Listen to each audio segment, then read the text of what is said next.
In the high-octane world of combat sports, there's always a buzz in the air when two names from completely different corners of the fighting spectrum start being mentioned in the same sentence. That's exactly what's happening right now, and it's sending shockwaves through the boxing community. The possibility, still not confirmed, but increasingly talked about, is that Jake Paul, the YouTuber-turned-boxer who has made a career out of defying expectations, could one day find himself standing across the ring from Anthony Joshua, the former two-time unified heavyweight champion of the world. At first glance, it's the kind of matchup that sounds like pure fantasy.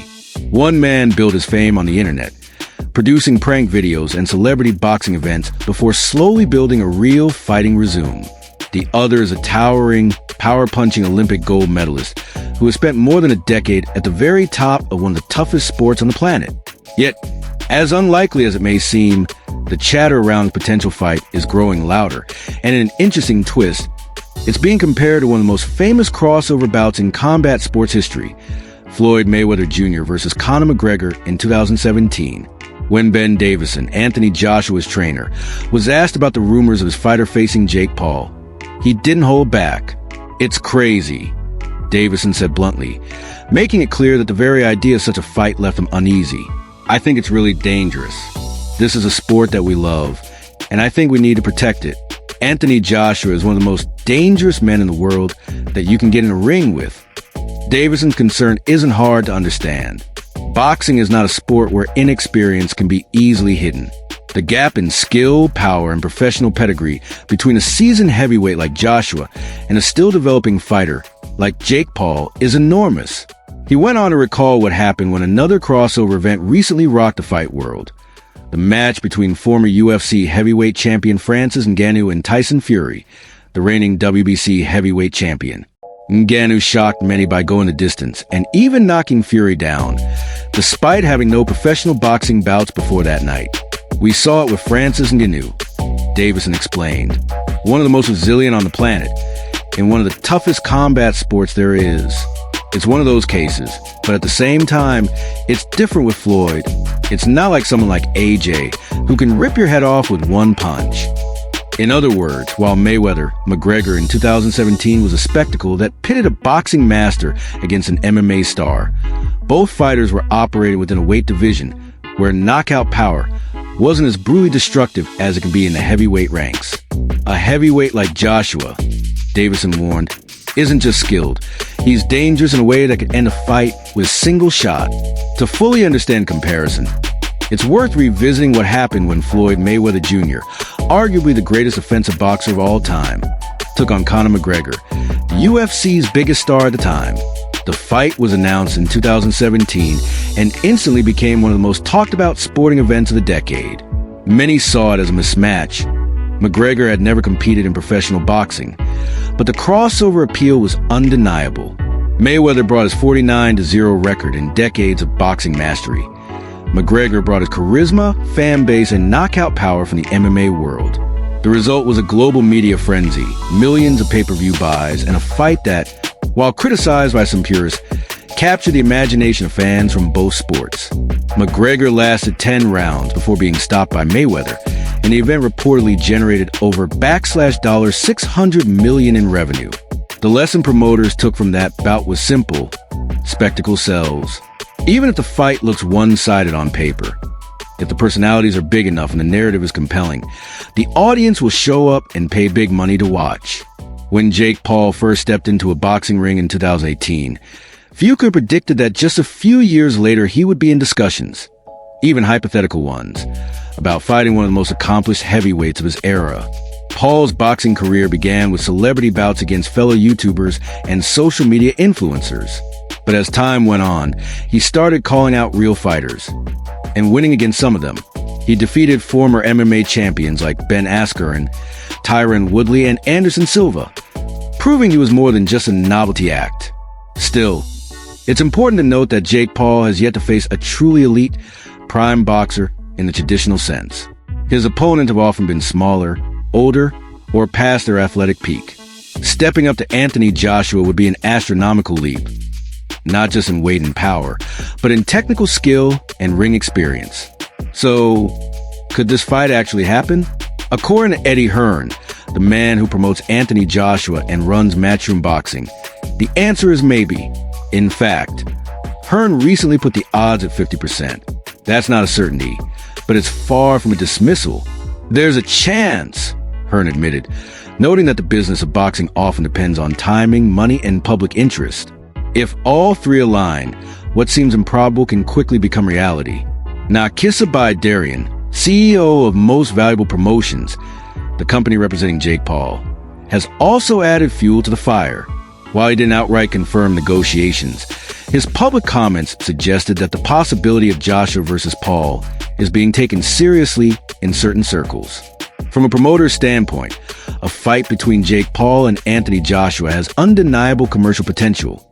Paul brings a massive online audience and a younger demographic that traditional boxing sometimes struggles to reach.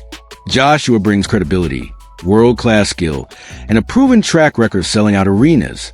Together, they could create an event that draws casual fans and hardcore fight followers alike. The storyline practically writes itself. The internet sensation daring to challenge one of the most feared heavyweights alive. But from a sporting perspective, the risks are obvious, especially for Paul.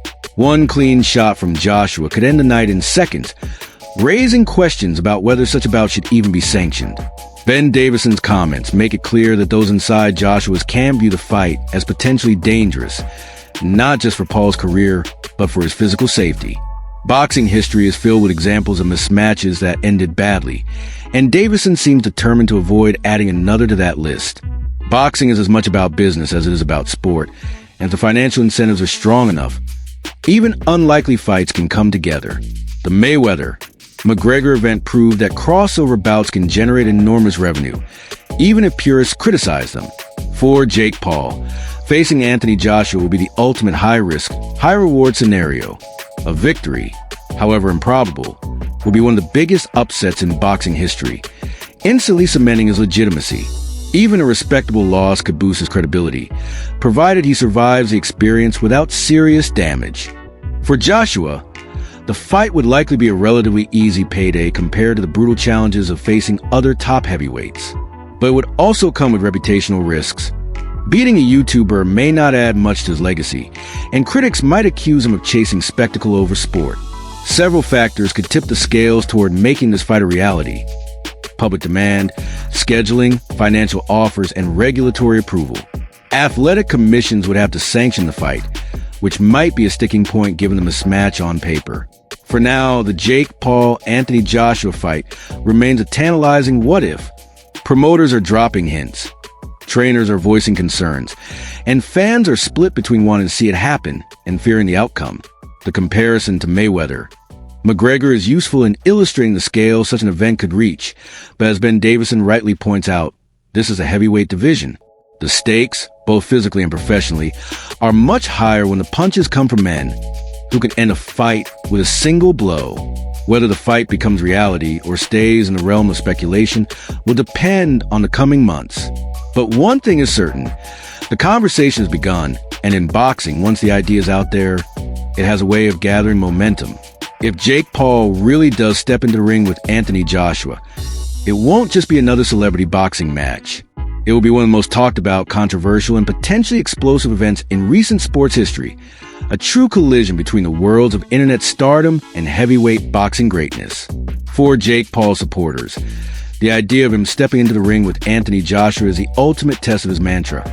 I'm not just a YouTuber, I'm a real fighter. Paul has spent years fighting to be taken seriously by boxing insiders, gradually improving his skills and building a training regimen that would make many professionals proud.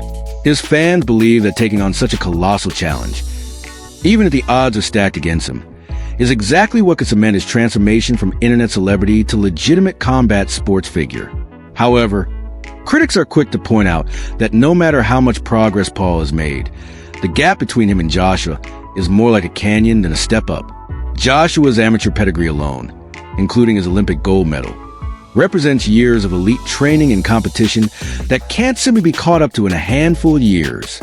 Add to that Joshua's size, power, and experience fighting the very best heavyweights in the world, and it's clear why so many boxing purists shake their heads at the idea. There's also the question of motivation on Joshua's side. While he's been on the comeback trail, looking to reclaim his place at the very top of the heavyweight division, he's also been strategic about the kinds of fights he takes. Some argue that a match with Jake Paul would be a distraction from his championship ambitions, while others believe could serve as a relatively safe tune-up fight between bigger title bouts, and a highly profitable one at that. From a anything boxing has seen. Jake Paul's mastery of social media hype, combined with Joshua's established mainstream reputation, could turn the pre-fight press conferences into global events in their own right. The trash talk, the stare downs, the viral moments, all of it will be tailor-made for a generation of fans who consume sports as much through their phones as they do through traditional broadcasts. There is also the potential ripple effect on the sport itself. If the fight were to draw massive pay-per-view numbers, it could encourage other big-name boxers to consider unconventional matchups with celebrities, influencers, or stars from other sports. Purists would groan, but promoters might see dollar signs, and the line between professional sport and